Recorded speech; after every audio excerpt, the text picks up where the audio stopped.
So I wanted to talk about a guy by the name of Walter Johnson, aka Mr. Tenderism.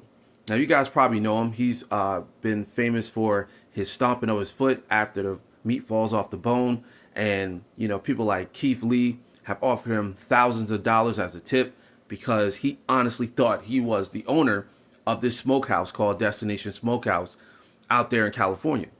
But unfortunately, that was exposed, and the owner said that he is not an owner. Walter Johnson, aka Mr. Tenderism, is not an owner or has no ownership at all in a company, but he's very well valued. And here's my problem with that.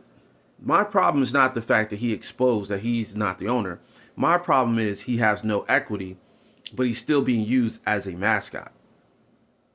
That's my problem.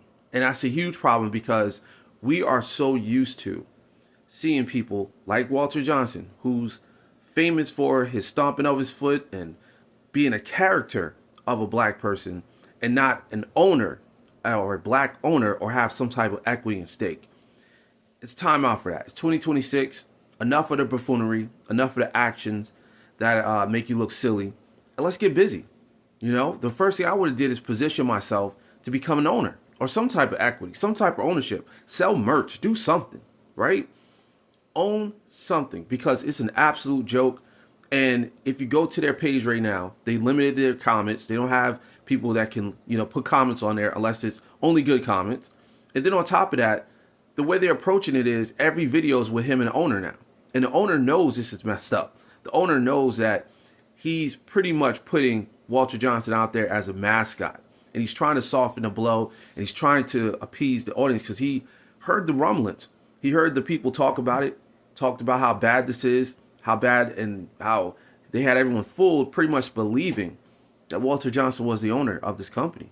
And I'm not saying it's his fault, because at the end of the day, you own a company. It's up to you how you want to market it, but it's the way that it is marketed that is disgusting, because he's now trying to clean up his problems instead of addressing the issue, which is, hey, this guy helped me make millions and millions of dollars just in a matter of months, and yet we don't get the opportunity to even give him some type of equity. And I believe he was trying to buy him a car or something like that, or I don't know. He was at a dealership not too long ago, and he was seeing how appreciative he is of the owner. He looks completely silly. So let this be a lesson, ladies and gentlemen. Own something. Don't just be a mascot. Don't just be a mascot. Go out there and find some type of ownership into whatever you do. And if you're making money, now you got position. But let me know what you guys think. Comment below, share this video. I'll see you guys.